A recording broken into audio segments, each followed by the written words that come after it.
Hoy vengo a llorar un rato. Pues prácticamente como siempre. Tampoco habré sido tan llorón, ¿no? Bueno, si tú lo dices. A ver si me explico. Estoy intentando, de verdad que lo estoy intentando, reconciliarme con una de las disciplinas que no es de mis favoritas. No sé qué estoy diciendo. Vuelvo a empezar. Todos, cuando leemos filosofía, tenemos afinidades con ciertos temas o incluso con ciertas áreas de esta disciplina. Y con ello hay algunas que no nos gustan tanto. Y no, prometo que no estoy hablando de lógica. Vale, tendré que ser yo quien lo diga. Hoy vamos a hablar de ética. Es que esto es una mierda. A ver, voy a presentar mi problema. La ética no me llama tanta la atención y es más un problema mío que un problema suyo. Porque parece que estoy intentando justificar la ruptura. En serio, es problema mío. La ética es interesantísima y las diferentes posturas éticas son muy importantes y muy potentes, pero siempre acabo bastante saturado cuando leo respecto a estos temas. A ver, siendo realistas, hay numerosos autores que han tenido que tratar temas éticos. Esta al final es la disciplina que se centra en el actuar humano y con ello tiene que tratar temas como lo bueno, lo justo o lo correcto. Con ello nadie diría que no es una disciplina de gran importancia. Si tienes razón, pero hay tantas teorías éticas que a veces me es difícil seguir su lógica interna, me cuesta caracterizarlas y ponerlas en su contexto dentro de la ética. Aprovechemos la oportunidad y veamos diferentes formas de organizar las diferentes teorías éticas. Así conseguiremos algunos tips para poder caracterizar algunas de estas teorías éticas y además quitarnos un poco la confusión que genera tanta maraña de teorías. Y a ver si por lo menos te convenzco de que la ética es una disciplina digna de estudiar. Vale, pero antes que nada he de daros las gracias por cada visita, cada like y cada comentario. Estos me ayudan a crecer muchísimo. Por eso os agradecería que si os gusta el vídeo le dierais al botón de like y comentarais cualquier cosa, porque eso me ayuda muchísimo a llegar a más gente. Y ahora sí, vamos a ello. Pero antes voy a por mi café.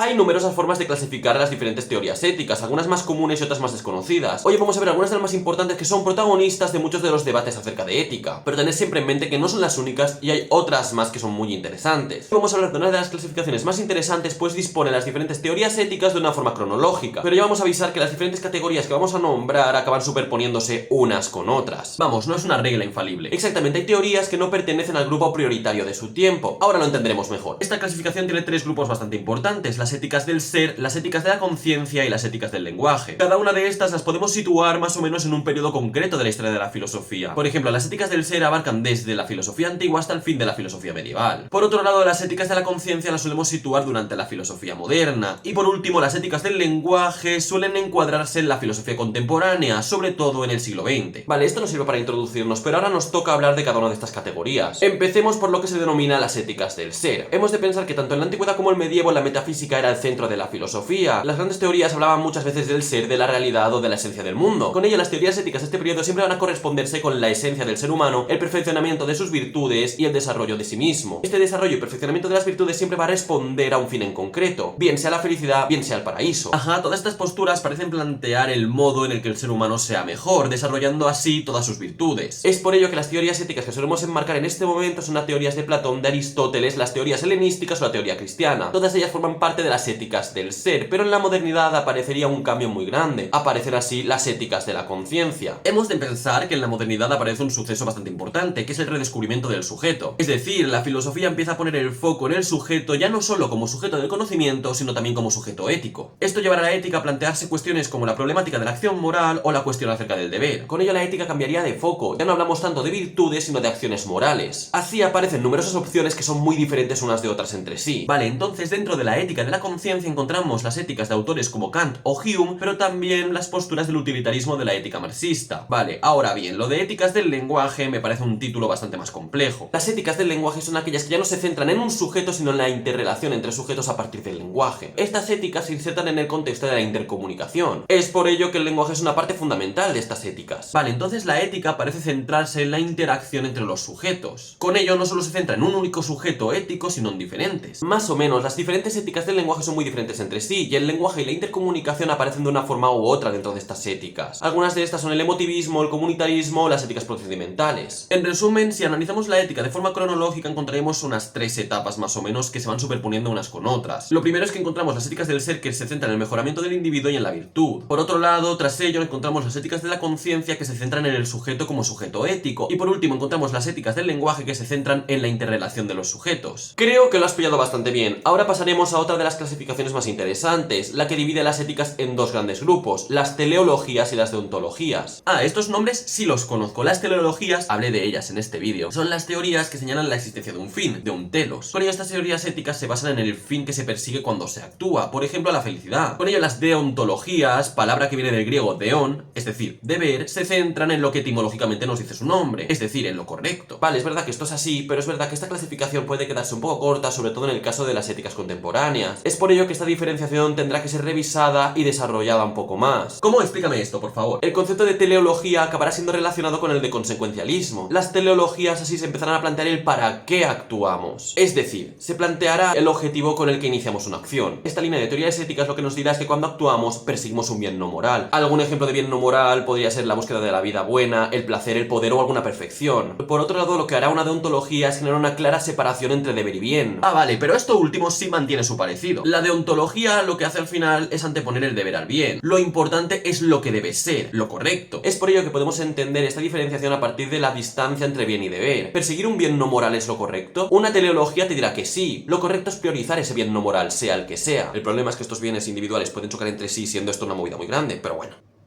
Por otro lado, una deontología te dirá que perseguir un bien no moral no tiene por qué ser necesariamente lo correcto. Hay una clara separación entre bien y deber. Vale, ahora que lo pienso hay una distinción que estudié en la carrera, creo que la estudié en la carrera, que dividía las éticas entre éticas materiales y éticas formales. Esta es importante, ¿no? ¡Wow! Sí, esta es una de las distinciones más importantes. Esta fue creada por Kant y tiene bastante repercusión. Vale, a ver si me acuerdo. Las éticas materiales tienen un contenido, es decir, responden a un fin, a un bien o a unos valores. Es decir, las éticas materiales plantean el camino correcto para acercarse a ese contenido. Pero el problema que tiene esta disciplina es que acaba dependiendo de otras. Es decir, las éticas materiales son heterónomas, pues por ejemplo pueden depender de, en algunos casos, la metafísica. Por otro lado, las éticas formales no atienden al contenido, sino a la forma de sus mandatos. En el caso de Kant, el iniciador del formalismo ético, lo que se nos dirá es que la forma de los mandatos ha de seguir el lenguaje de la universalidad y de la igualdad. Con ello la ética se erige de una forma autónoma, sin depender de otras disciplinas. Vale, pues sí lo recuerdas. Sorprendente, la verdad. Con ello la diferencia es que la ética material atiende al contenido, mientras que la ética formal pone el foco en la forma de los mandatos. No obstante, estas dos posturas tienen problemas bastante grandes, ya los comentaremos en otros cafés, que nos llevan a plantearnos que esta distinción necesariamente ha de ser renovada. ¿Cómo? Digamos que la distinción entre ética formal y ética material ha evolucionado a ética procedimental y ética sustancialista. Empecemos diciendo que la ética material pasaría a ser llamada ética sustancialista. Esta tendencia plantea que ha de consensuarse la concepción de vida buena de un grupo en concreto. Se han de plantear cuáles son los bienes, los fines y los valores de una comunidad y estos han de orientar la ética de la misma. Vamos, la ética va a depender en este caso de los contenidos establecidos por una comunidad. Por otro lado, la ética procedimental lo que planteará son procedimientos para dar legitimidad a las normas morales. Es decir, poner el foco en el medio o en el método para dar legitimidad a una u otras normas. Además, estos métodos buscan lo que todos querrían si se posicionaran en una perspectiva que busca la igualdad y la universalidad. Esta tendencia parece ser una clara heredera del formalismo kantiano. Totalmente, pero en vez de centrarse en la forma de los mandatos, se centra en el proceso para legitimarlos. Pues es interesante. Con ello hemos visto hasta aquí algunas de las formas de clasificar las diferentes teorías éticas. La primera, una clasificación cronológica, disponía de diferentes teorías éticas en tres grandes grupos: las éticas del ser, las éticas de la conciencia y las éticas del lenguaje. Luego encontramos otra distinción que se centra en la relación entre bien y deber, dividiendo las diferentes teorías éticas entre teleologías y deontologías. Y por último hemos encontrado dos clasificaciones que están muy relacionadas. La primera, la que se genera entre la ética formal y material, y la segunda, la que se ordena entre la ética procedimental y la ética sustancialista. Pero como hemos dicho al principio del vídeo, hay otras que nos hemos dejado en el tintero, y esto me lleva a hacer algunas preguntas. ¿Cuál es la postura ética de, por ejemplo, Immanuel Kant? ¿Cuáles son las otras distinciones que no hemos nombrado? Hoy en día, ¿cuáles son las propuestas éticas más importantes? Como siempre, dejaremos estas cuestiones para otro café. Si os ha gustado el vídeo, dadle like, no dudéis en comentarlo ante cualquier duda. Si queréis decirme cualquier cosa o preguntarme cualquier duda, os leo. Y si queréis seguirme la pista, suscribiros y seguidme en redes. Con esto dicho, hasta próximos cafés. ¡Chao!